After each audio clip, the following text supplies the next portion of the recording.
They say Mama Edna was so old even the wind forgot to move her dress. A 103-year-old slave woman, small and quiet, left alone on a dying Mississippi plantation where time felt stuck and cruelty never aged. Everyone thought she was harmless, a fading shadow in the corner. But they never watched her eyes. Because when young Marianne was beaten bloody over a spilled picture, something inside Mama Edna snapped so hard it shook a century of memories loose. And one night, while the masters slept, that frail old woman moved through the dark with a purpose no one saw coming. By dawn, the Grayson family was dead. And every whisper on the plantation had the same trembling words. Mama Edna did it. But the real danger wasn't over. A new master arrived. Silas Grayson, a man who hunted lies the way others hunted animals. And he knew someone had planned those deaths. Now the oldest woman on the plantation must outsmart the coldest man she's ever faced before he discovers what she did and burns everyone with her. Because this isn't just a story about revenge. It's the legend of what happens when a woman oppressed for 100 years finally says no more. Before we go any further, comment where in the world you are watching from. And make sure to subscribe because tomorrow's story is one you don't want to miss. The sun had not yet cracked the horizon when Mama Edna's eyes opened. She did not jolt awake. Her body no longer had the strength for sudden movements. Instead, consciousness returned slowly like water seeping through cloth. The straw mat beneath her poked through the thin blanket, pressing into her hip bones. Everything hurt. Her shoulders, her knees, the small of her back, where a whip had landed 40 years ago, leaving a scar that still throbbed when rain was coming. She lay still and listened. Around her, the other enslaved people began to stir. Footsteps shuffled across the dirt floor of the servants' quarters. Someone coughed. A baby whimpered until a mother's soft voice hushed it. The familiar sounds of mourning settled over the room like a worn quilt, threadbare, but expected. Mama Edna's hands trembled as she pushed herself upright. The shaking was real now, not something she could control. Age had stolen the steadiness from her fingers. They looked like dried twigs, spotted and gnarled, barely able to grip the edge of her blanket. She blinked slowly, letting her vision clear, and saw the others moving past her without a glance. A young woman named Sarah stepped over her mat without acknowledging her presence. A man named Joseph carried a water bucket, his shadow falling across Mama Edna's face, but he did not pause. To them she was already a ghost.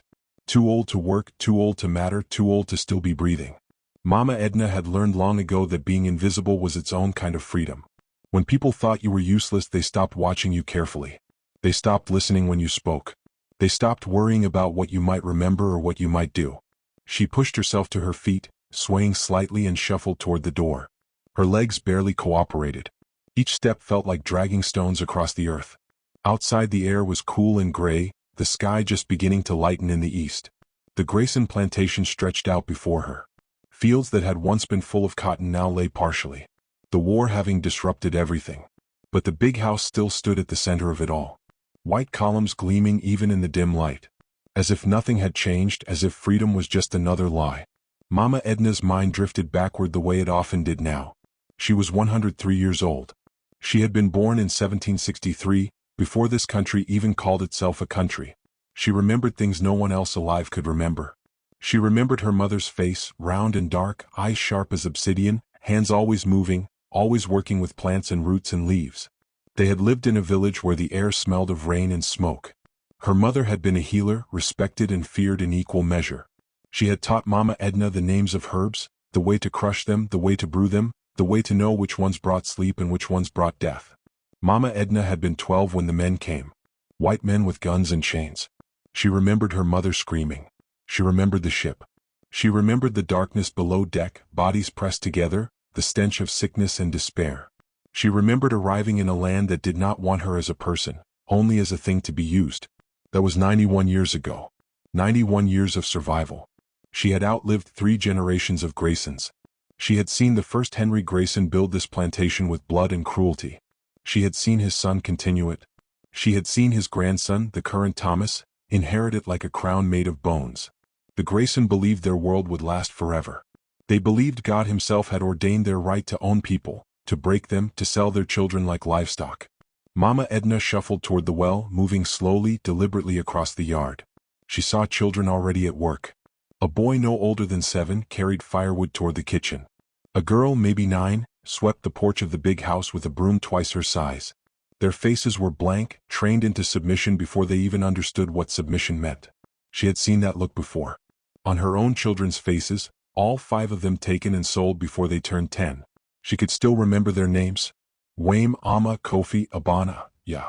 She whispered them sometimes in the dark, afraid that if she stopped saying them aloud, they would disappear completely. She did not know if any of them still lived. She did not know if they remembered her. She did not know if they had children of their own scattered across this broken country, carrying pieces of her blood forward into an uncertain future. The door to the big house opened and Thomas Grayson stepped out onto the porch. He was a tall man, broad-shouldered, with a face that always looked angry even when he smiled.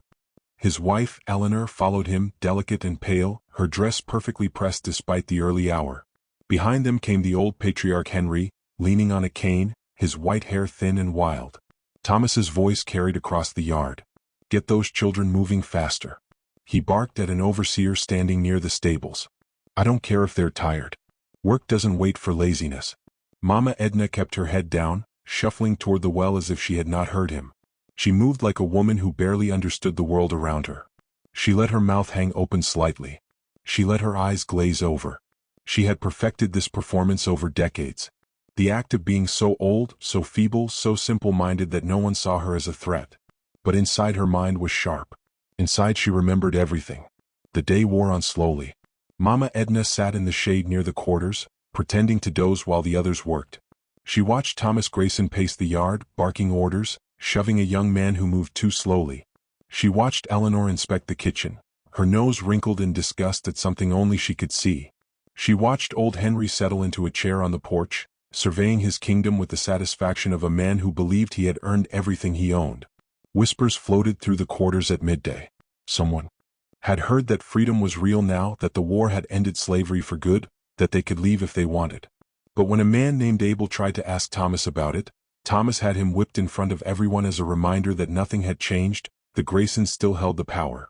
The Graysons still owned the land, and as long as they owned the land, they believed they owned the people on it. Mama Edna said nothing. She sat and watched and remembered. As dusk settled over the plantation, the sky turning deep purple and orange, Mama Edna found herself alone near the quarters. Most of the others had gone inside to eat their meager rations. She sat on a wooden crate, her body aching, her hands folded in her lap. From the open window of the big house, she heard Thomas Grayson's voice rise in irritation. "These disobedient children," he snapped. "They think they can slack off just because the war is over. They need to be reminded of their place." Eleanor's softer voice responded, but Mama Edna could not make out the words. Mama Edna stared at the darkening sky. She felt something shift inside her chest, a tightness, a knowing. She had lived long enough to recognize the signs. Tension always built before violence. Silence always came before a scream, she whispered to herself, her voice so quiet it barely disturbed the air. Something always breaks before a storm. The next morning arrived with the same gray light, the same heavy air, the same feeling of a world stuck in place. Mama Edna woke before dawn, her body protesting every small movement. She dressed slowly, pulling on the same faded dress she had worn for years, its fabric thin enough to see through in places. Her hands shook as she tied the cloth around her head, covering her white hair. She moved through the morning routine like a shadow, shuffling out to the yard as the plantation came to life around her. By the time the sun cleared the horizon, the yard was full of activity. Children carried water from the well. Men headed toward the fields with tools slung over their shoulders. Women disappeared into the big house to begin their endless tasks of cooking and cleaning and serving. Mama Edna made her way to a wooden bench near the edge of the yard. Lowering herself onto it with a groan that was only partly exaggerated. She sat hunched forward, her spine curved, her hands resting on her knees. To anyone watching, she looked like a woman waiting to die. Thomas Grayson stood in the center of the yard, hands on his hips, surveying everything with the cold authority of a man who believed himself born to rule. He wore a clean white shirt despite the early hour, his boots polished, his hair combed back. He barked instructions at the overseer, pointing toward the fields, then toward the stables, then back toward the house. His voice carried across the yard, sharp and impatient. Eleanor emerged from the house wearing a pale blue dress, her hair arranged in perfect curls. She carried herself with the careful grace of someone always aware of being watched. A parasol rested against her shoulder, even though the sun had barely risen. She looked at the people moving around her yard the way someone might look at furniture. Necessary but not worth thinking about too deeply. A little girl named Mary Ann followed Eleanor, struggling to carry a ceramic water pitcher almost as big as her torso. Mary Ann was maybe 8 years old, small for her age, with thin arms and wide, nervous eyes. She walked carefully, concentrating hard on not spilling, her bare feet moving slowly across the packed dirt. Mama Edna watched her from the bench. The girl reminded her of someone, though the memory sat just out of reach, hazy and painful. Eleanor stopped near the porch steps and turned, holding out her hand without looking back. Mary Ann hurried forward, lifting the pitcher to pour water into the cup Eleanor held. The pitcher was heavy, too heavy for such small hands. Mary Ann's arms trembled with the effort. She tilted it carefully and water began to flow into the cup. Then her grip slipped. The pitcher tumbled from her hands and shattered against the ground, ceramic pieces scattering across the dirt, water spreading in a dark stain. Mary Ann froze, her eyes going wide with terror. Eleanor stepped back quickly, looking down at her wet shoes with disgust. "Thomas," she called, her voice tight. Thomas turned, saw the broken pitcher, saw the water, saw the little girl standing there with her hands still outstretched. His face darkened instantly. He crossed the yard in 3 long strides, his boots crunching over broken ceramic. "You clumsy worthless." He did not finish the sentence. His hand came down hard across Mary Ann's face, the sound of the slap cracking through the morning air. The girl fell sideways, landing hard on her hip. She did not cry out. Not yet. She had learned, like they all learned, that crying only made it worse. But Thomas was not finished. He grabbed her by the arm and yanked her upright, then struck her again. This time she did scream, a high, thin sound that cut through everything else. He hit her a 3rd time, then a 4th. His breathing heavy, his face twisted with rage that had nothing to do with a broken picture and everything to do with a need to dominate, to hurt, to prove he still held all the power. Mama Edna's vision blurred. The yard around her seemed to shift and shimmer. She was no longer looking at Mary Ann. She was looking at Amma, her second daughter, 6 years old, screaming as a white man beat her for dropping a basket of vegetables. She was looking at Abana, her 4th child, crying as she was dragged away to be sold because she had talked back to the mistress. She was looking at a century of children, her children, other people's children, children whose names she never learned, being broken for the smallest mistakes, for accidents, for existing in a world that hated them. The memories crashed over her like waves. Her mother's face, the ship, the first master who bought her. The years of work and pain and watching everyone she loved torn away. The decades of pretending to be weak, pretending to be stupid, pretending to be nothing because it was the only way to survive. Mary Ann collapsed on the ground, sobbing now, her small body curled into itself. Thomas stood over her, breathing hard. "Get her out of my sight," he snapped at a nearby woman. "Lock her in the shed. She can spend the day thinking about her carelessness. And tonight she gets 10 lashes so she remembers." 2 women hurried forward to lift Mary Ann, who was still crying, blood trickling from her nose.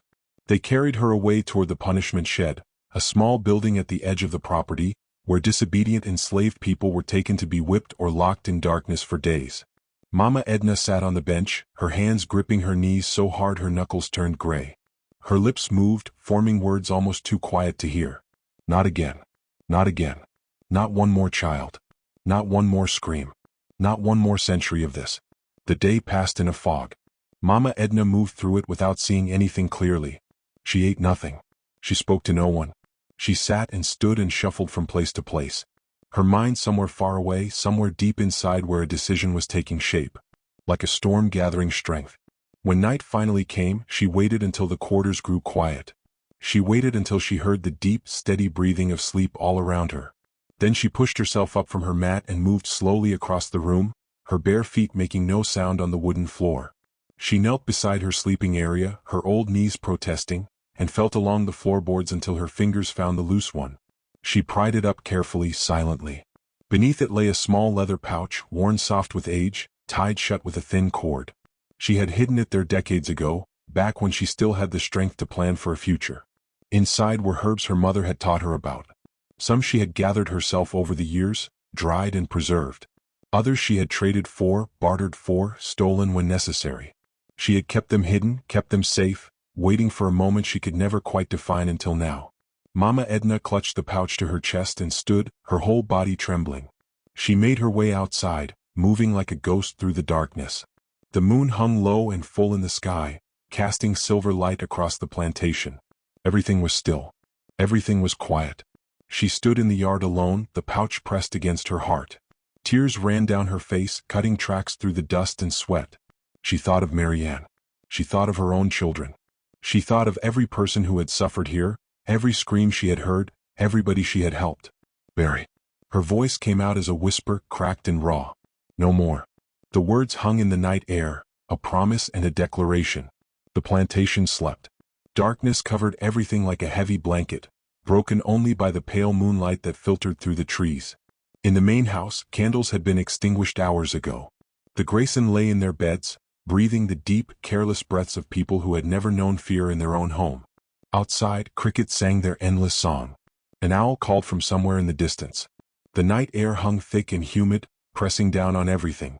Mama Edna stood in the shadow of the servants' quarters, clutching the leather pouch. Her heart beat fast in her chest, a rhythm that seemed too strong for a body as old as hers. She had not felt this alive in decades. Terror and determination mixed together inside her, creating something sharp and focused. She knew what came next. She had known since the moment she pulled the pouch from its hiding place, moving slowly, carefully. She crossed the yard toward the main house. Every step required concentration. Her legs wanted to betray her, to shake and collapse, and she forced them to obey. She had walked this path thousands of times over the years, carrying water, carrying food, carrying whatever the masters demanded. Tonight she carried something else entirely. The back door to the kitchen stood unlocked. The Graysons never worried about locks. Who would dare enter? Who would dare challenge them in their own home? Mama Edna pushed the door open, wincing as the hinges gave a soft creak. She froze, listening. Nothing stirred. No footsteps above. No voices calling out. She slipped inside and eased the door shut behind her. The kitchen smelled of ash and old grease. Moonlight came through the window, painting everything in shades of silver and black. Mama Edna stood still for a moment, letting her eyes adjust, letting her breathing slow. She knew this room better than any place on earth. She had worked here for more than 70 years, since the first Grayson patriarch bought her as a young woman. She knew which floorboards creaked. She knew where every pot and pan hung. She knew where Eleanor kept the tea, where the sugar sat, where the special tonic bottles were stored. She set the pouch down on the wooden counter and untied the cord with trembling fingers. Inside lay small bundles wrapped in cloth, each one containing dried herbs, roots, seeds. She unwrapped them one by one, spreading them out before her. Moonlight caught the different colors, deep brown, pale yellow, dark green. Her mother's voice came back to her across a century of silence. This one stops the heart slowly. This one makes the stomach bleed inside. This one brings sleep that never ends. The lessons had been taught in a language Mama Edna barely remembered now, in a place that felt more like a dream than a memory, but the knowledge remained, buried deep in her mind, waiting. She selected 3 different herbs, ground them together using the side of a heavy spoon, crushing them into a fine powder. The mixture smelled bitter, earthy, like something dead beneath soil. She worked slowly, methodically, her hands steadier than they had been in years. The tea kettle sat on the stove, already filled with water for morning. Eleanor always insisted on fresh tea first thing before anything else. Thomas and Henry joined her most mornings, sitting in the dining room while enslaved hands served them. Mama Edna lifted the kettle's lid. The water inside sat dark and still. She tilted her hand, letting the powder fall in, watching it disappear into the liquid. She stirred it with a long spoon, making sure it dissolved completely, leaving no trace. Then she replaced the lid and set the kettle back exactly as she had found it. But she was not finished. On the shelf near the window sat 3 small glass bottles, Eleanor's special tonics. She complained constantly of headaches, of difficulty sleeping, of vague ailments that required special treatment. Last evening, she had asked for a strong tonic to help her rest. Mama Edna had been ordered to prepare it. She reached for the largest bottle, uncorked it, and added more of the powder. This dose was stronger, more concentrated. She kept the bottle again and shook it gently, mixing the contents. The liquid inside turned slightly cloudy, but Eleanor would never notice. She never looked carefully at anything prepared by enslaved hands. Mama Edna stood at the counter, breathing hard now, her chest rising and falling rapidly. Sweat ran down her temples despite the cool night air. What she had just done could not be undone. There was no turning back. By morning, the Graysons would drink their tea. Eleanor would take her tonic and then she gathered the remaining herbs, wrapped them back in their cloths and returned them to the pouch. She retired the cord and tucked the pouch into the deep pocket of her worn dress. Evidence had to disappear. She wiped down the counter with her sleeve, checked the floor for any dropped powder, made sure everything looked exactly as it should. Then she moved toward the door. Her hand touched the handle. She paused, looking back at the kitchen one final time. The kettle sat innocent and waiting on the stove. The tonic bottles gleamed in the moonlight. Everything appeared normal. Everything appeared safe. Mama Edna slipped outside and closed the door behind her. She crossed the yard slowly, forcing herself not to rush, not to run. Running would draw attention if anyone happened to look out a window. She moved like she always moved, old, tired, harmless. Back in the quarters, she lay down on her mat and closed her eyes. Sleep would not come. She knew that. But she had to at least pretend. She had to wait for morning. She had to see if the herbs would work the way her mother had taught her they would. The hours crawled past. She listened to the sounds of others sleeping around her. She listened to her own heartbeat loud in her ears. She waited. Dawn came slowly, turning the sky from black to gray to pale blue. Mama Edna heard movement in the main house. Heard doors opening and closing. Heard Eleanor's voice calling for her morning tea.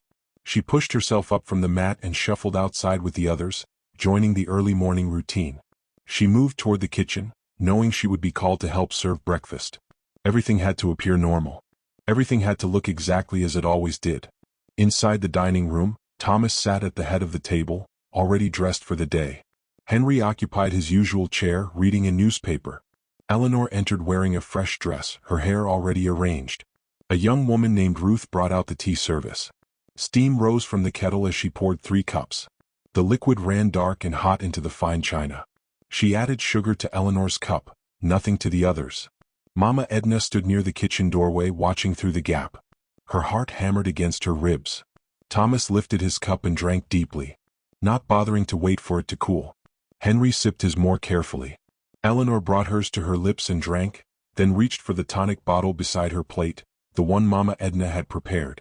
She poured a spoonful and swallowed it, grimacing at the taste. "Bitter this morning," Eleanor commented. "You asked for it strong," Thomas said, not looking up from his plate. They continued eating, drinking, talking about the day ahead. Mama Edna watched every movement, every sip, barely breathing. An hour passed, then another. The Graysons finished breakfast and went about their morning routines. Thomas walked out to inspect the fields. Eleanor sat in the parlor with her sewing. Henry remained at the table reading. Then Henry's hand began to tremble. The newspaper slipped from his fingers. He tried to speak, but only a strange sound came out. He slumped forward, his forehead hitting the table with a heavy thud. Eleanor screamed. She tried to stand, but her legs buckled beneath her. She collapsed sideways, her sewing scattering across the floor. Out in the yard, Thomas fell to his knees, clutching his stomach. He vomited violently, then fell onto his side, his body convulsing. Chaos erupted. People ran in every direction. Someone was sent for the doctor. Enslaved women carried the Grayson to their beds, laying them out, trying to help. Even as confusion and fear spread through the house, the doctor arrived within 2 hours, a thin man with spectacles and a black bag. He examined all 3 patients, checking their pulses, listening to their breathing, looking into their eyes. He asked questions no one could answer. What did they eat? What did they drink? Had there been any illness in the house? Thomas died first, his body seizing one final time before going still. Eleanor followed an hour later, her breathing simply stopping mid-breath. Henry lasted until late afternoon, unconscious the entire time, his chest rising and falling slower and slower until it stopped completely. The doctor stood in the hallway, shaking his head. "I cannot determine the cause," he told the distant cousins who had been summoned. "Some kind of sudden illness, perhaps something they all ate. Food poisoning, possibly, though I have never seen symptoms quite like these." Throughout the house, enslaved people moved quietly, their faces carefully blank. They prepared the bodies. They cleaned the rooms. They whispered to each other in corners, in doorways where white people could not hear. They did not know exactly what had happened. But they knew Mama Edna. They had seen the look in her eyes after Marianne was beaten. They had noticed her moving through the house the night before. They were not stupid. They understood. No one said anything directly. No one asked questions, but glances were exchanged. Small nods passed between people. A change had occurred. Something impossible had happened. And somehow the oldest woman among them, the one everyone thought was half dead already, had made it happen. That evening the bodies were laid out in the parlor, dressed in their finest clothes, surrounded by candles. The house had transformed into a place of mourning, though the grief felt hollow and strange. White neighbors would arrive tomorrow to pay respects. Arrangements would be made. The plantation would continue somehow under new management, under new masters. Mama Edna stood outside in the darkness, looking in through the parlor window. Candle light flickered across the three bodies lying still and silent. Thomas, who had beaten a child that morning for dropping a picture. Ella Laner, who had watched without protest. Henry, who had built his fortune on the backs of people he considered property. All three were gone now, removed from the world by herbs and knowledge passed down from a mother who died before Mama Edna could truly remember her face. Mama Edna's lips moved, forming words only she could hear. I did it. Her voice was barely a whisper, cracked and rough. At 1:03 I finally did it. A faint smile touched her mouth, so small it was almost invisible. She felt something she had not felt in longer than she could remember. Not quite peace, not quite joy, but something close, something earned. She turned away from the window and walked slowly back toward the quarters, her shadow stretching long behind her in the moonlight. The morning after the Graysons' deaths brought an unnatural quiet to the plantation. No one quite knew what to do with themselves. The bodies had been prepared for burial, laid out properly, waiting for the funeral that would come in 2 days. Enslaved people moved through their routines mechanically, voices hushed, eyes watchful. Something had shifted in the air. The absence of the masters created a strange vacuum. Not quite freedom, but not quite the same captivity either. Mama Edna sat on a wooden bench near the quarters, her hands folded in her lap. She appeared to be dozing, her head tilted forward, her breathing slow and even, but her eyes were open just enough to see through her lashes. She watched everything, listened to everything, waiting for what she knew must come. Around mid-morning, the sound of wheels on gravel announced a visitor. A horse-drawn wagon rolled up the main drive, kicking up dust. The driver pulled the horses to a stop near the house. A man climbed down from the seat, tall, lean, dressed in dark clothing that looked expensive but practical. His face was angular, sharp-featured, with pale eyes that moved constantly, taking in every detail. Silas Grayson had arrived. Word spread quickly through the plantation. The extended family cousin, the one they sent for when things needed handling. Mama Edna had never met him, but she had heard stories over the years. Silas was known for managing troubled properties. He specialized in breaking resistance, in restoring order through whatever means necessary. Plantation owners called him when their enslaved people became difficult. He would arrive, stay a few months, and leave behind fear that lasted for years. He did not look like Thomas, who had been thick-bodied and red-faced. Silas was all calculation, all control. He moved with purpose, his boots striking the ground in measured steps. Within an hour he began questioning everyone. He set up in the dining room, sitting at the same table where the Graysons had eaten their final meal. One by one he called people inside. He asked the same questions repeatedly, watching faces carefully, listening not just to words, but to the spaces between them. Ruth went first. She stood with her hands clasped, answering politely about the morning routine, about serving breakfast, about seeing nothing unusual. Silas watched her without blinking, then dismissed her with a wave. Isaiah came next. Then Samuel, then the kitchen workers, then the field hands who had been near the house that morning.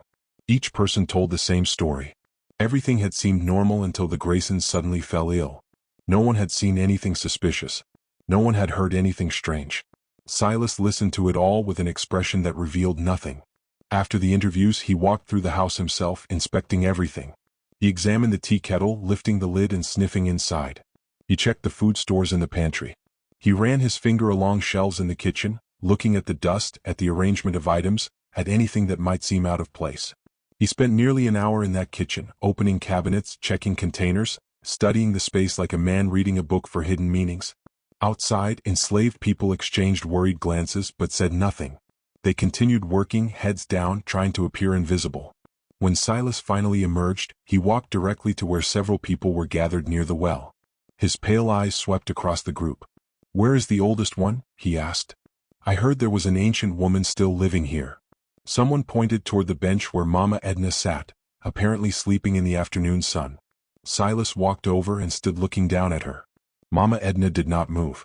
She breathed slowly, evenly, giving no indication she knew he was there. He stared at her for a long moment, then turned away. "Too old to know anything," he said dismissively, probably half blind and completely deaf. He returned to the house. That evening he gathered everyone in the yard. The sun was setting, casting long shadows across the ground. Silas stood on the porch, elevated above the assembled group, his hands clasped behind his back. "I am Silas Grayson," he announced, his voice carried clearly, sharp and cold. I will be managing this property until proper arrangements are made. What happened to my cousins was no natural illness. Someone in this household knows more than they are saying. He paused, letting the words settle. I am a patient man. I will remain here as long as necessary to uncover the truth. Whoever is responsible will be found. Until then, new rules are in effect. No one leaves the property. No one travels to town. No gathering in groups larger than 3. Anyone caught lying to me will face consequences. He let his gaze move slowly across the crowd. I have dealt with situations like this before. I know how to recognize deception. I know how to find truth. You would be wise to remember that. The announcement ended. People dispersed slowly, fear settling over the plantation like fog. Mama Edna shuffled back to the quarters with the others, moving carefully, maintaining the appearance of frailty. That night, after most people had settled onto their sleeping mats, Mama Edna heard a soft whisper near the doorway. Mama Edna, she recognized Isaiah's voice. She pushed herself up slowly and moved toward the door, stepping outside into the darkness. Isaiah waited there with Ruth and Samuel, their faces barely visible in the starlight. They walked together to a spot behind the quarters, far from the main house, hidden by trees. No one spoke until they were certain they could not be overheard. Mama, Ruth whispered urgently. That man Silas, he is not like the others. He sees everything. He suspects everyone. He will not leave, Samuel added, his voice tight with fear. He said he is staying. What if he takes over permanently? What if he brings more people like him? Isaiah stood with his arms crossed, his expression grim. He talked about consequences, about finding whoever is responsible. Mama, we need to know what happened.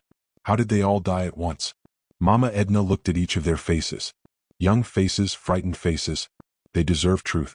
Even if truth brought danger. I killed them, she said quietly. The words fell like stones into water. I used herbs my mother taught me.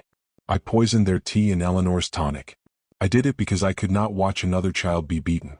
I could not live one more day under their hands. The 3 of them stood frozen, eyes wide. Ruth's hand went to her mouth. Samuel took a step backward. Isaiah's jaw clenched. You, Ruth breathed. You really? Yes, Mama Edna said. And now you know. But you must never admit it. Never speak of it. Not to Silas. Not to anyone. If he asks, you know nothing. You saw nothing. You heard nothing. Do you understand? They nodded slowly, still processing what they had just learned. He will hurt us, Samuel said. When he does not find answers, he will start hurting people to make someone talk. I know, Mama Edna said. But if any of you confess, he will kill all of us anyway. Silence is the only protection we have. They stood together in the darkness, bound now by shared knowledge and shared danger. In the distance, a light moved near the main house. A lantern swung slowly, held by someone walking the grounds. The figure moved methodically, pausing at different spots, examining the property. Silas. The lantern light came closer, moving toward the servants' quarters. The 4 of them pressed back into the shadows, not breathing, not moving. Silas walked past just feet away, his boots crunching on gravel. He paused outside the quarters, holding the lantern up, looking at the building. His shadow stretched long and dark across the ground. Inside, Mama Edna had returned to her mat. She lay still, but watched through a crack in the wall as Silas stood there, thinking, calculating. His lips moved. She could barely hear the words, but they reached her anyway. Someone here is lying. The lantern light swung as he turned and walked away, continuing his patrol. The glow faded gradually into the distance until darkness swallowed it completely. Mama Edna closed her eyes but did not sleep. She had killed 3 people and freed herself from their violence. But now a new threat had arrived. One who would not be fooled by her age. One who would dig until he found something. The real battle had only just begun. The sun barely cleared the horizon when Silas's voice rang across the plantation. Everyone outside now. People stumbled from the quarters, still half asleep, confusion and fear mingling on their faces. The morning air was cool, but no one felt it. They felt only the sharp edge in Silas's tone, the command that allowed no hesitation. Mama Edna moved slowly, supported by Ruth on one side. She shuffled into the yard with the others, her body bent, her steps uncertain. She positioned herself near the back of the gathering, hidden partially behind taller bodies. Silas stood on the porch again, but this time he was not alone. 4 white men flanked him, all armed with rifles. They wore rough clothes and hard expressions, patrollers, men hired to hunt runaways, to enforce discipline, to break resistance through violence. These men will be staying here, Silas announced. They will watch you.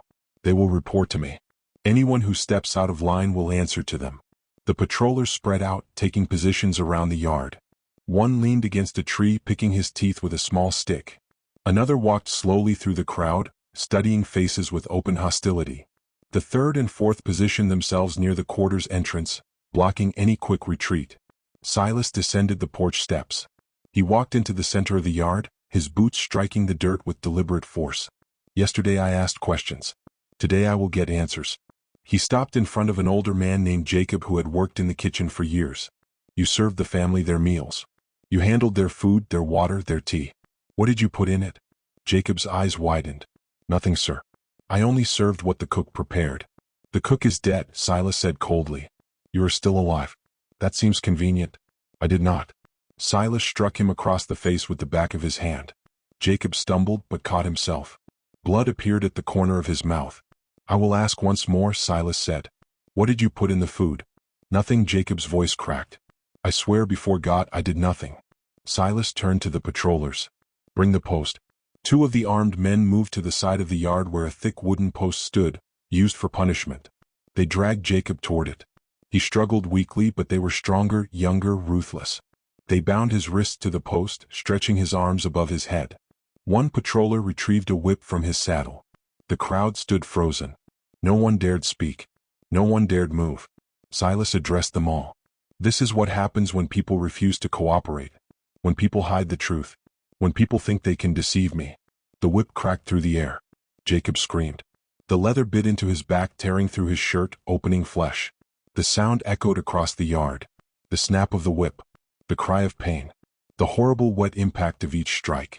5 lashes. Then 10. Then 15. Jacob's screams faded into ragged sobbing. His body sagged against the post, held up only by the ropes binding his wrists. Silas raised his hand. The whipping stopped. Take him down, Silas ordered. Let everyone see what resistance costs. The patrollers cut the ropes. Jacob collapsed into the dirt, barely conscious. 2 others rushed forward to drag him away, supporting his weight between them. Silas turned back to the crowd. Someone here knows the truth. Someone here committed murder. I will find them. This was mercy compared to what comes next. If my patience runs out.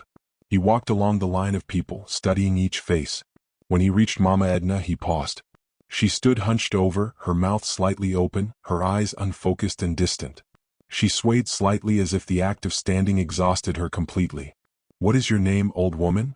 Silas demanded. Mama Edna blinked slowly. She did not respond immediately, letting confusion cloud her features. She does not hear well, sir, Ruth said quickly, standing beside her. Her name is Edna. She has been here longer than anyone remembers. Silas stared at Mama Edna with obvious disgust. How old? 103, sir, or thereabouts. Silas made a dismissive sound. A waste of air. He moved on without another glance. When the inspection finally ended, people dispersed in silence. The patrollers remained visible everywhere, watching, waiting, looking for any excuse to inflict more punishment. Mama Edna returned to the quarters with Ruth and Isaiah close beside her. Once inside, away from watching eyes, her posture straightened slightly. The confusion vanished from her face. We cannot stay here, Ruth whispered urgently. That man Jacob, he will die from those wounds, and Silas will do worse. We have to escape now. Tonight it is too soon, Mama Edna said quietly. He expects panic. Expects someone to run. The patrollers are watching for exactly that.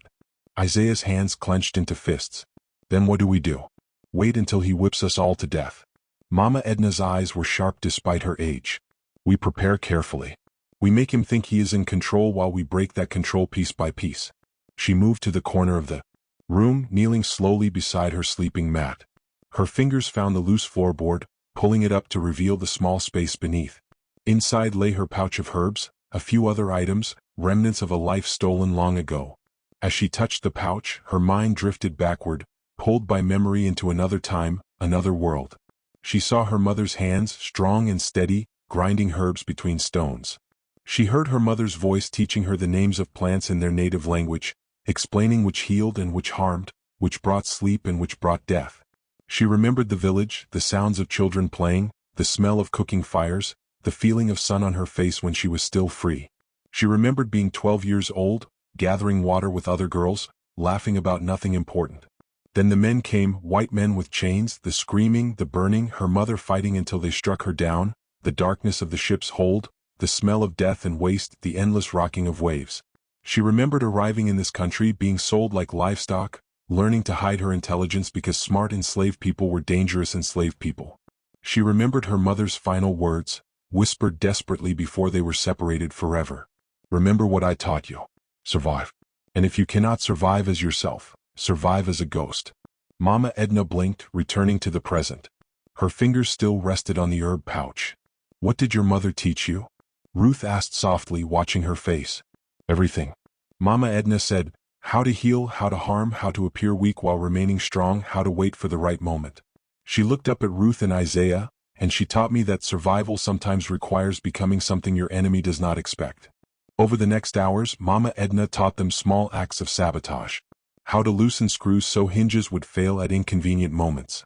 How to add moisture to grain stores so food would spoil faster. How to frighten horses with certain scents so they would panic and bolt. How to weaken rope so it would snap under pressure.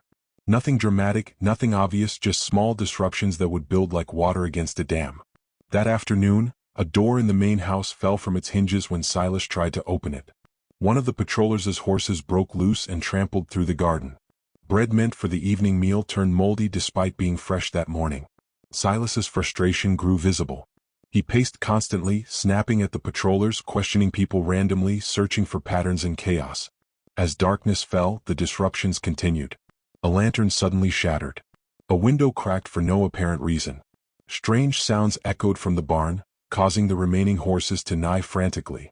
Silas finally erupted. He stormed into the yard carrying a lit torch, his face twisted with rage. The patrollers followed, rifles ready. I know what you are doing.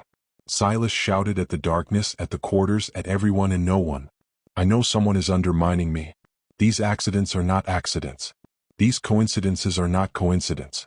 He thrust the torch forward, flames dancing violently. I will find the traitor even if it takes fire to smoke you out.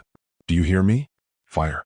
In the shadows between buildings, hidden from the torch's light, Mama Edna stood perfectly still. She watched Silas rage and threaten, watched him wave the torch like a weapon, watched him spiral deeper into paranoia. Her expression remained calm, calculating, patient.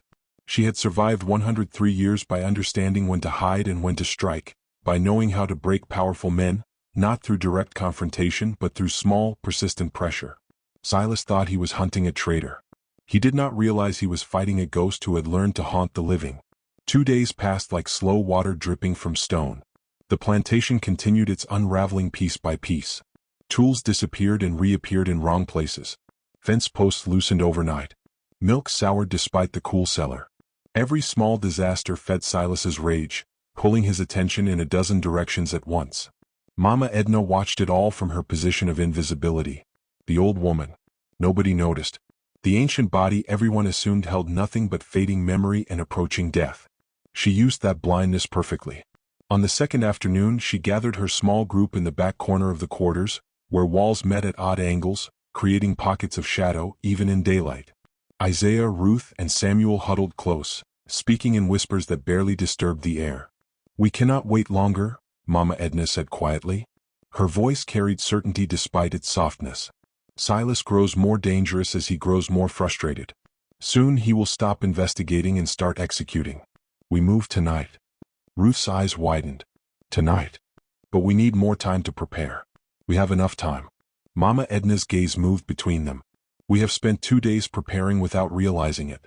Every moment of sabotage taught us the rhythms of this place. Every disruption showed us where the patrollers go, how they react, what pulls their attention away from us. Isaiah leaned forward. What is your plan? Fire, Mama Edna said simply. A fire large enough to demand every available hand. Chaos that forces the patrollers to abandon their posts and focus on saving property instead of watching people. She turned to Samuel, the youngest of the group, barely 20 years old with quick hands and quicker feet. The granary. Can you reach it unseen? Samuel nodded slowly. Yes, I know the path. I can move through the shadows near the barn. Cross behind the tool shed and approach from the blind side where no lanterns hang. Good. Mama Edna reached into her pouch and withdrew a small bundle wrapped in cloth. Inside lay dried plant matter that looked like ordinary kindling, but felt slightly oily to the touch. This will burn hot and fast once lit. Place it in the corner where grain bags are stacked. The fire will spread quickly but start small enough to give you time to escape. When? Samuel asked. 2 hours after midnight. The patrollers change positions then. There is a gap barely 5 minutes where the granary is unwatched. That is your moment. Ruth spoke up, her voice trembling slightly. And the rest of us, we prepare everything now during daylight when preparation looks like normal work. Mama Edna's mind moved through details with practiced precision. Gather food scraps, nothing large enough to be missed, but enough to sustain us for 2 days of travel. Hide them in the spaces beneath your sleeping mats. Wrap them in cloth that will not rustle or smell strongly. Isaiah nodded. What about the river path? I heard the patrollers talking about blocking the northern route after Jacob's whipping. They blocked the obvious path. Mama Edna agreed. But there is another route, older, overgrown. I walked it 60 years ago when I first arrived here. Her eyes grew distant for a moment, remembering it runs along the eastern property line where the land dips low. Trees grow thick there. The path is harder but hidden. How do we find it in darkness? Ruth asked. I will guide you. My eyes may be old, but my memory is not. Mama Edna met each of their gazes in turn. Tonight, when the fire starts, move immediately to the eastern edge of the quarters. Do not run. Walk as if you are confused and frightened by the fire. Once you reach the tree line, I will be waiting. Then we run. The group separated to begin preparations. Each moved through the afternoon with careful normally, performing expected tasks while secretly gathering supplies. Ruth salvaged cornbread ends from the kitchen waste. Isaiah pocketed dried meat meant for dogs. Samuel collected strips of cloth for binding wounds or makeshift shoes. Mama Edna walked the grounds as she often did. Her shuffling steps and confused expression convincing everyone she was simply a lost old woman who could not remember where she belonged. But her eyes tracked everything. She noted which patrollers stood where at different hours. She observed the rotation patterns, the gaps in coverage, the moments when men grew careless because nothing had happened for several hours. She walked past the granary twice, memorizing the exact position of shadows, the distance between buildings, the location of water barrels that might be used to fight flames. One patroller called out to her, "Old woman, get back to the quarters." Mama Edna turned slowly, her face blank and uncomprehending. She mumbled something incoherent. The patroller waved her away dismissively. Useless. Completely useless. She shuffled off, hiding the sharp calculation in her eyes. As afternoon faded into evening, the group ate their meager supper in silence. Around them, other enslaved people moved through familiar routines, unaware that some among them would vanish before sunrise. Mama Edna did not tell the others. Fewer people knowing meant fewer chances for betrayal, intentional or accidental. She felt the weight of that decision, leaving people behind who might also want freedom. But she carried it anyway. Survival required hard choices. It always had. Midnight came and went. The plantation settled into uneasy quiet. Lanterns dimmed. Patrollers yawned at their posts. The night stretched long and dark. 2 hours after midnight, Samuel rose from his mat. He moved like smoke through the quarters, slipping between sleeping bodies without disturbing anyone. Outside he pressed himself against walls, using shadows as shelter. He reached the granary exactly as planned. The patrollers had just rotated. The blind spot opened. Samuel darted inside. The smell of stored grain filled his nose. He found the corner where bags were stacked highest, where the fire would spread fastest. He unwrapped Mama Edna's bundle and placed it carefully among the grain. His hands shook slightly as he struck the flint. Sparks caught. The dried plant matter ignited with surprising speed. Flames crawling up the grain bags almost immediately. Samuel ran. Behind him the fire grew. Smoke began to pour from the granary's ventilation gaps. Within minutes someone shouted an alarm. Fire! Fire at the granary. Chaos erupted. Patrollers abandoned their posts, running toward the blaze with buckets and blankets. Silas emerged from the main house, shouting orders that contradicted each other. People scattered in panic and confusion. In that chaos, four figures moved quietly toward the eastern treant. Mama Edna led them despite her age. Her walking stick became a tool of surprising stability, helping her navigate the dark ground. Ruth and Isaiah flanked her protectively. Samuel caught up moments later, breathing hard but grinning with nervous relief. They reached the trees and plunged into darkness. Behind them, the fire painted the sky orange. Shouts and cries echoed across the plantation, but those sounds grew fainter with each step forward. The hidden path revealed itself slowly, more memory than actual trail. Mama Edna's feet remembered turns her eyes could barely see. They walked for hours, moving as quickly as her aged body allowed. When she stumbled, the others caught her. When her breathing grew ragged, they slowed until she recovered. Dawn approached gradually, turning the sky from black to deep blue to pale gray. They emerged from thick woods onto the bank of a wide river. The water moved lazily, reflecting the growing light. The group stopped, staring at the barrier between enslavement and freedom. Mama Edna stepped forward. Her walking stick touched the earth at the water's edge. She knelt slowly, joints protesting, and reached out with one trembling hand. Her fingers broke the surface. Cool water flowed around them. She closed her eyes and whispered one word: freedom. The water touched Mama Edna's fingertips like a promise she never thought she would feel. For one perfect moment, freedom existed, not as a distant dream, but as something tangible, real, close enough to grasp. Then she heard the horses move. Isaiah hissed, grabbing her arm. But before they could take another step, riders burst from the tree and behind them. 4 patrollers on horseback, weapons drawn, faces twisted with fury. And at the front, sitting tall in his saddle with cold satisfaction in his eyes, was Silas Grayson. "I knew it," Silas said quietly, his voice carried across the riverbank despite its softness. "I knew someone would run tonight. Smoke and fire, chaos and distraction, primitive tactics, but effective if your enemy is stupid." He dismounted smoothly. "I'm not stupid." The patrollers surrounded them within seconds. Ruth grabbed Mama Edna's other arm, trying to shield her. Samuel stepped forward, placing himself between the old woman and the approaching men. "We are leaving," Samuel said. His voice shook but held firm. "The war is over. Slavery is finished. You got no right to stop us." Silas laughed. A short, sharp sound without humor. "Rights? You speak of rights?" He drew a pistol from his belt and examined it casually. "Rights are words on paper. Power is what you hold in your hand. And right now I hold all the power here. The law says we are free," Isaiah tried, though his voice lacked conviction. "The law says many things." Silas's gaze swept over them with contempt. "The law also says property must be protected. Thieves must be punished. Arsonists must face justice. You burned my granary. You stole supplies. You attempted to flee in the night like criminals. These are facts, not philosophical debates about freedom." He gestured toward the patrollers. "Find them." The men moved forward. Samuel stood his ground. "No, I was not asking your permission." Silas raised his pistol. "Run," Samuel shouted. He lunged at the nearest patroller, knocking the man sideways. His hands grasped for the patroller's rifle, trying to wrench it away. Mama Edna stumbled backward, Ruth pulling her toward the water. Isaiah moved to help Samuel, his fists swinging. The gunshot cracked through the dawn like thunder. Samuel froze, his hands released the rifle. He looked down at the spreading red stain across his chest with an expression of confused surprise. His knees buckled. "No!" Ruth screamed. Samuel fell. The water at the river's edge turned pink around his body. His eyes stared upward at the lightening sky, seeing nothing. Mama Edna felt something tear inside her chest, not physical but deeper. Another life ended trying to protect her. Another person lost because she dared to fight back. The patrollers grabbed Isaiah and Ruth roughly, forcing their arms behind their backs. Iron shackles clicked shut around their wrists. They struggled briefly, uselessly. Silas walked slowly to Mama Edna. She stood alone now, hunched over her walking stick, breathing heavily.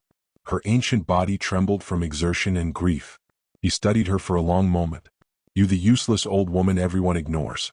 You did this, did you not?" Mama Edna said nothing. She met his gaze without flinching. "You killed them. My cousins. You poisoned the family." Silas leaned closer. "You orchestrated all the sabotage. You planned this escape.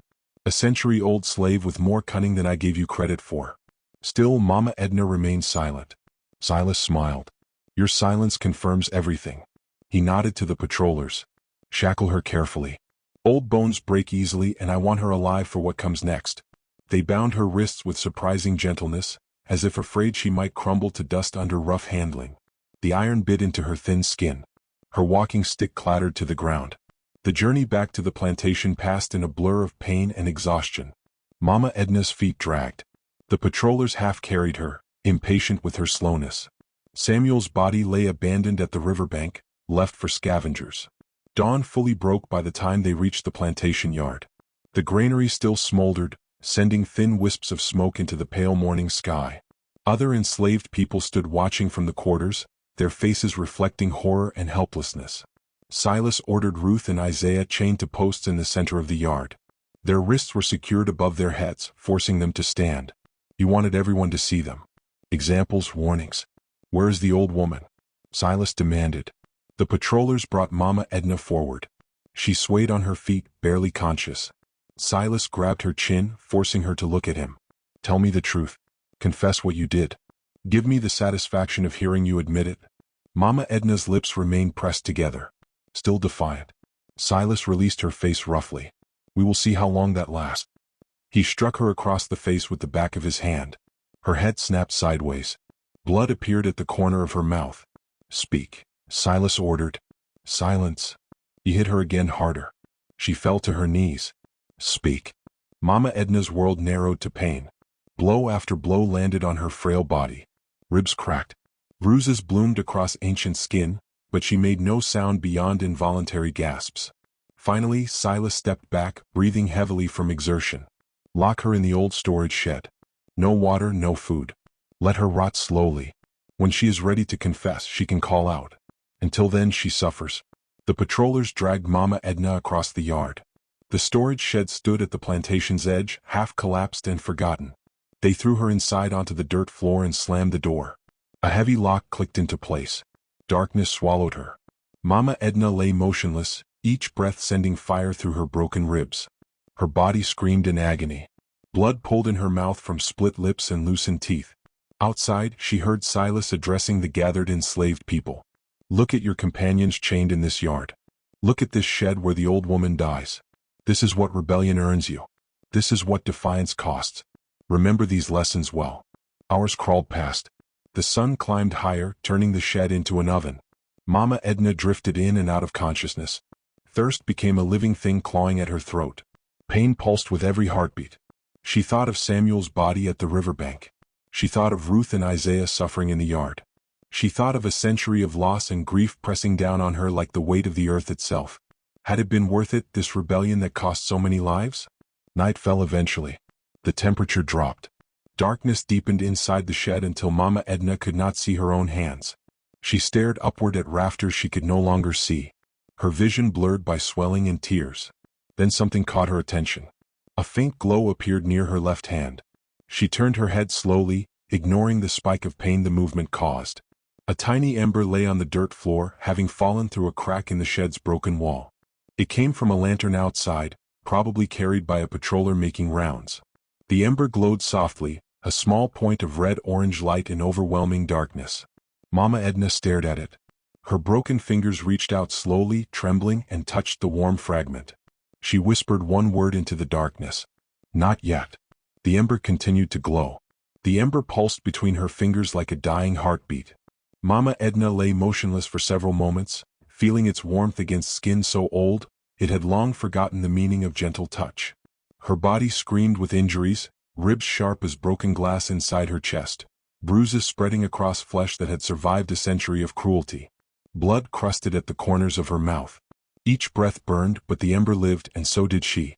Mama Edna forced herself to move. Her right arm pushed against the dirt floor, shaking violently with effort.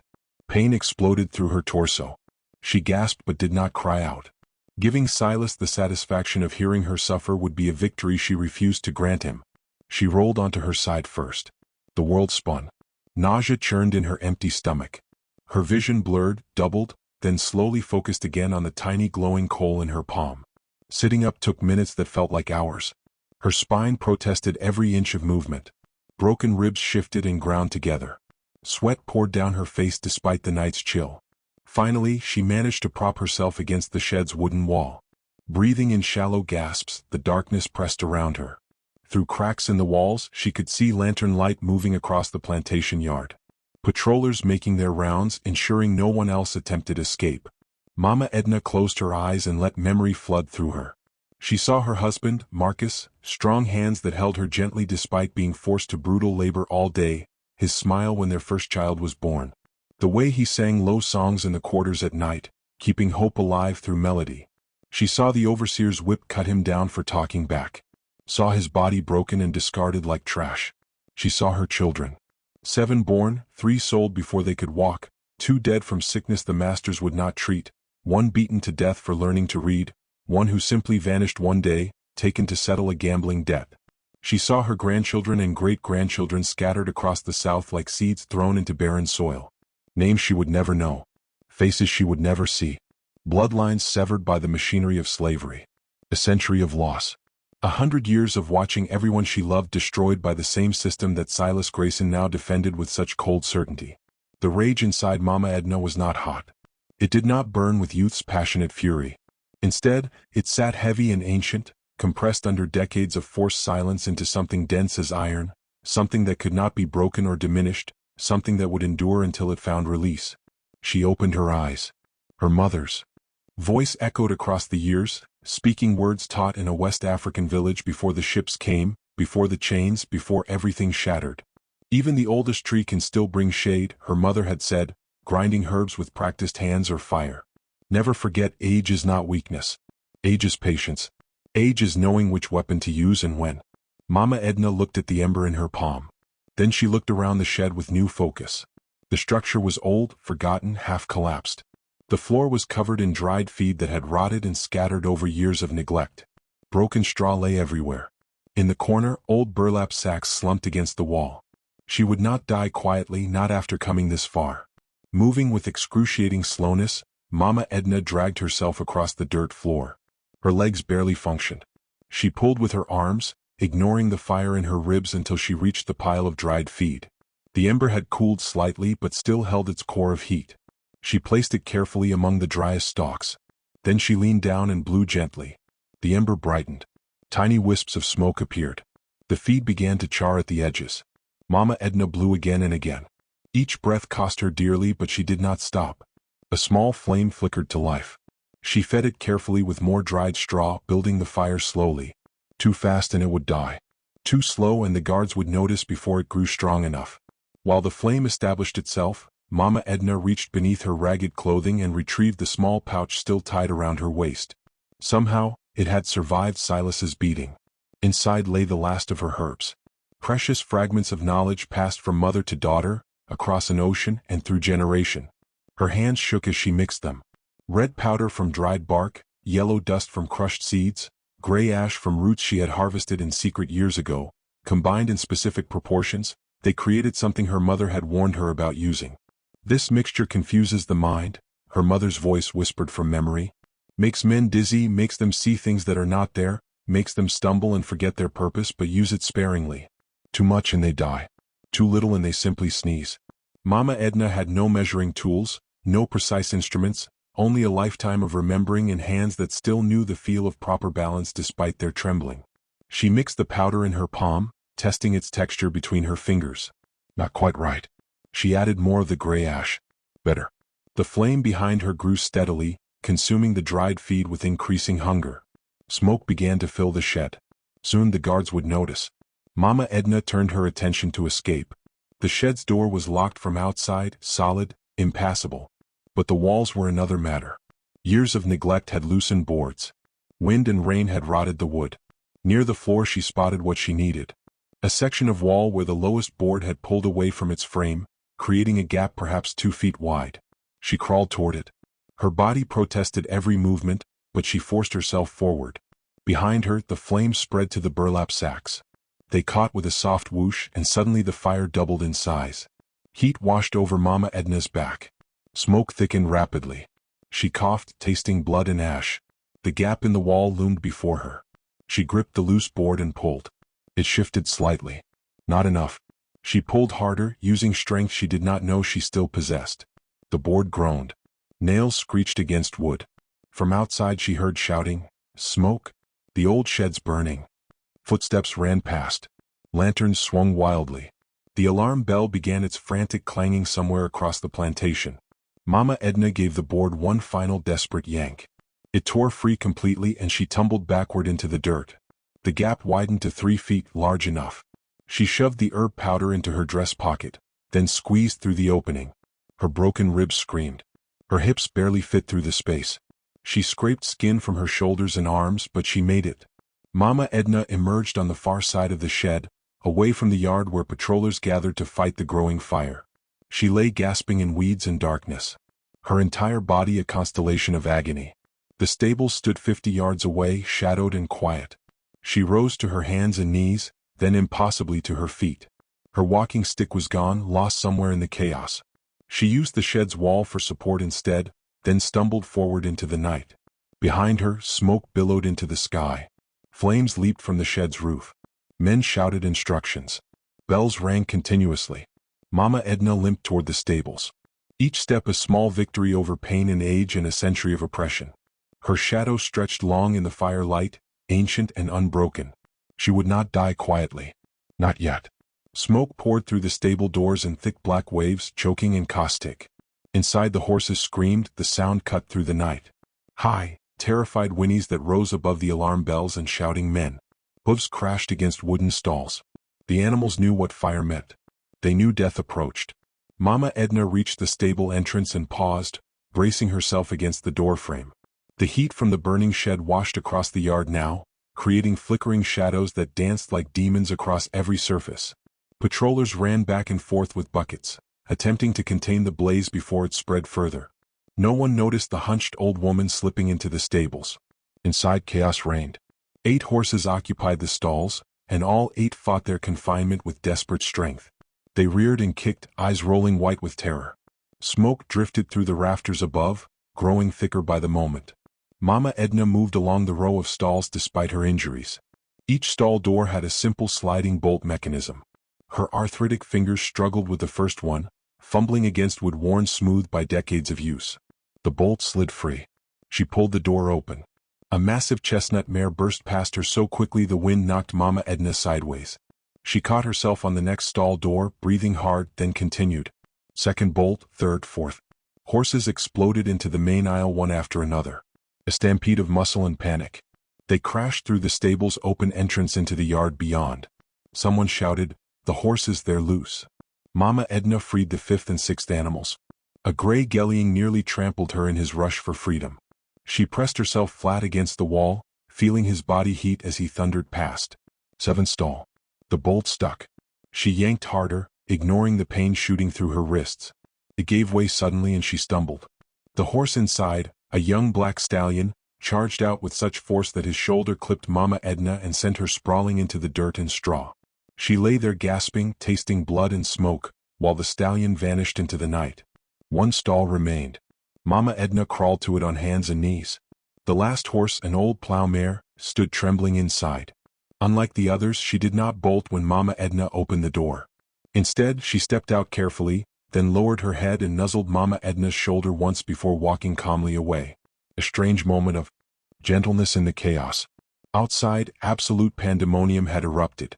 The freed horses scattered across the plantation yard, crashing through vegetable gardens, knocking over barrels, disrupting every attempt at organized firefighting. Men ran in all directions. Someone fired a gun trying to control the animals, which only made them more frantic. Mama Edna pulled herself upright using the stable wall. Her legs barely held her weight, but she forced them to work. One more task remained before she could rest. She limped toward the main house, circling wide through shadows to avoid the firelit central yard. The herb powder in her pocket felt heavier than its actual weight.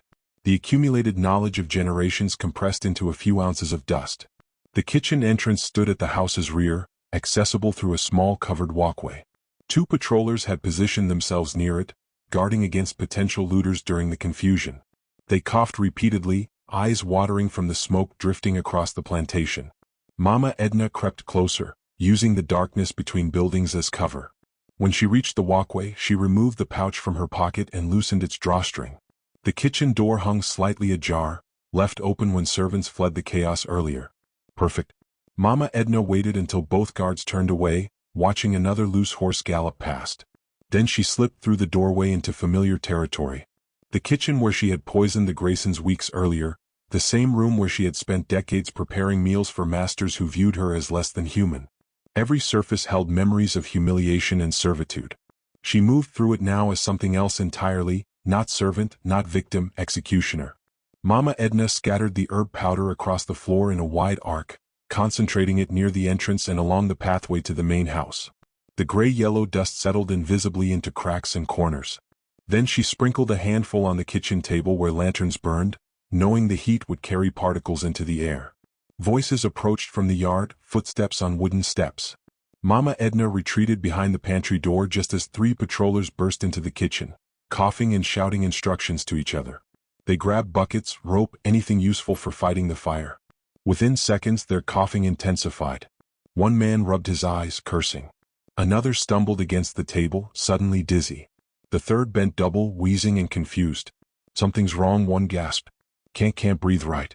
They staggered back outside, disoriented and useless. Through the pantry's crack, Mama Edna watched them go. The powder worked faster than expected. Good. She emerged from hiding and made her way through the kitchen to the yard's edge. The fire had grown substantially. Flames consumed the entire shed now and licked at a nearby storage building. Orange light painted everything in hellish shades. Near the quarters, she spotted Ruth and Isaiah moving through the chaos with purpose. They worked together, using tools to break the chains holding other enslaved people in the yard.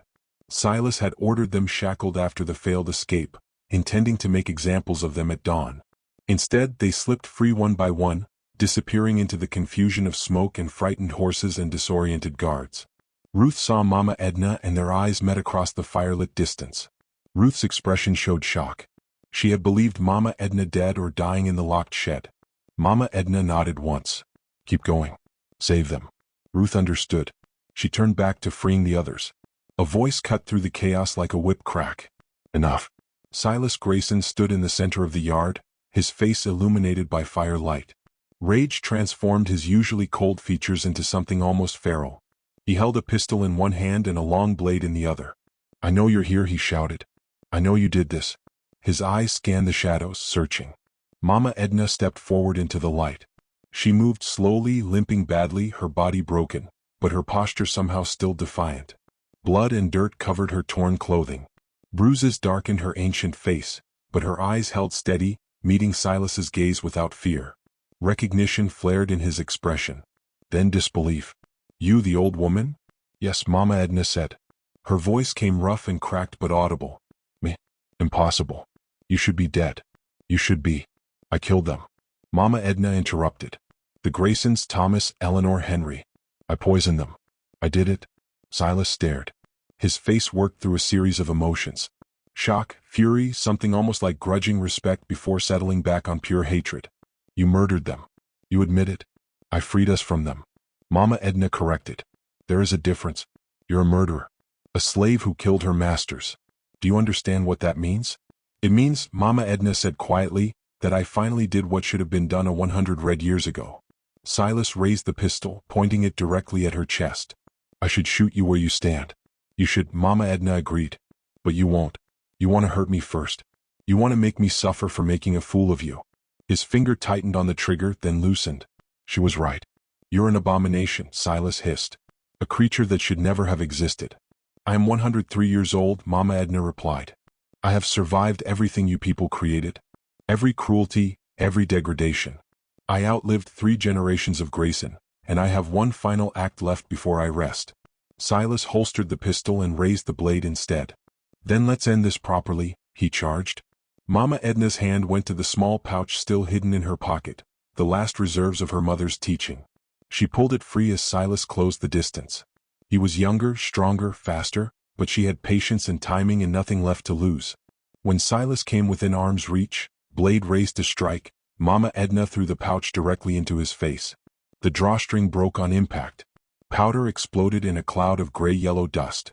Silas inhaled sharply in surprise. The powder filled his nose, mouth, lungs. He stumbled, suddenly choking. The blade fell from his grip.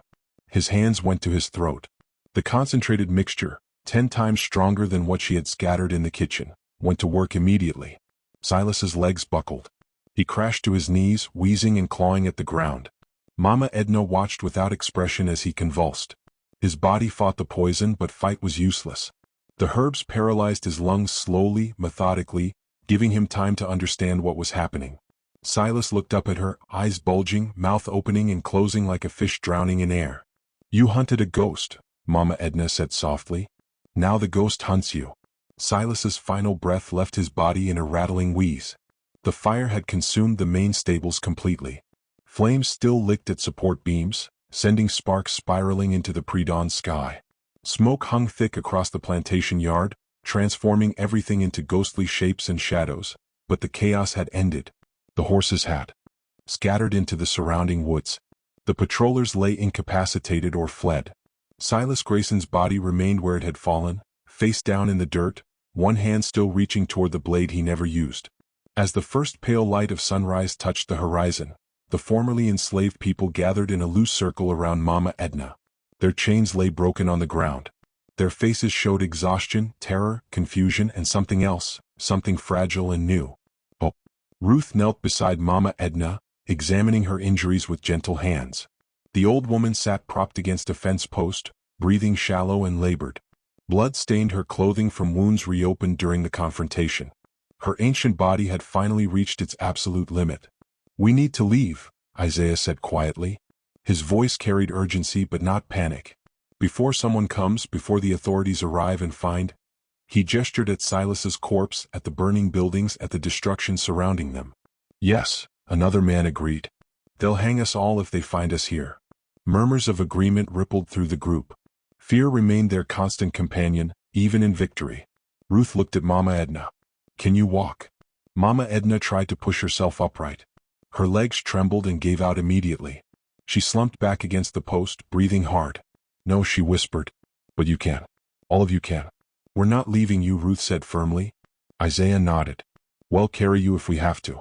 Around them, the others voiced agreement.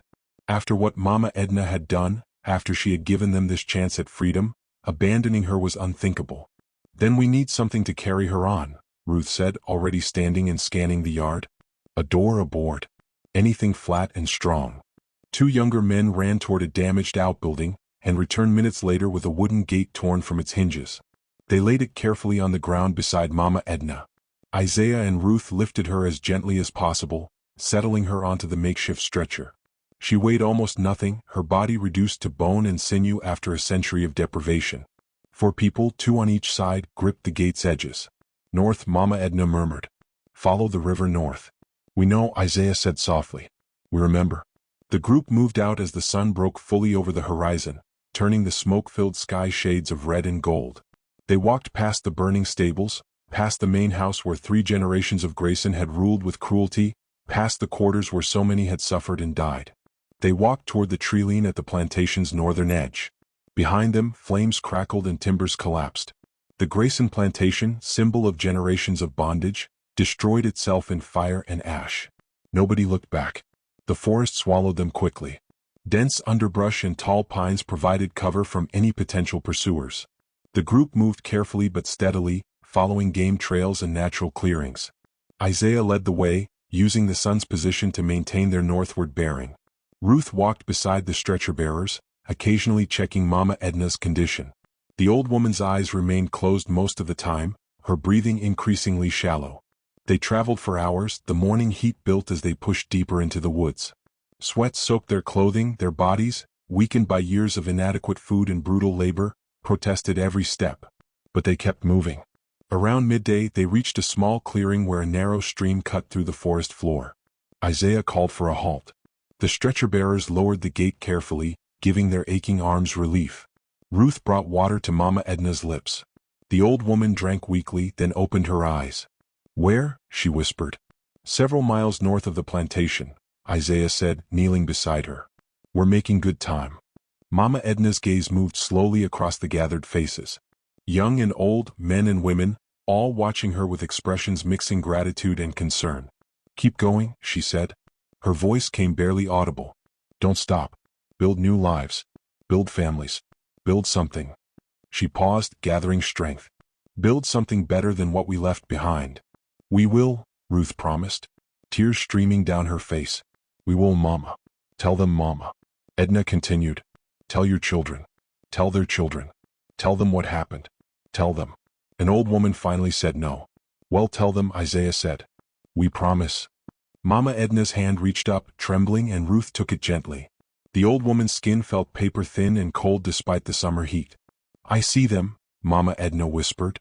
"My mother, my husband, my babies, they're waiting." She smiled. A real smile, genuine and peaceful, transforming her battered face into something almost beautiful. Finally she breathed, finally free. Her hand relaxed in Ruth's grip. Her chest rose once more, then fell, then stilled. Mama Edna, age 103, died peacefully in a forest clearing, surrounded by the people she had saved. Sunlight filtered through the pine branches above, dappling her still face with patterns of light and shadow. Ruth sobbed openly. Isaiah bowed his head. Around them, others wept or stood in shocked silence. They had lost their liberator, but they had gained their freedom. They buried her at the base of a massive oak tree near the clearing's edge. The trees,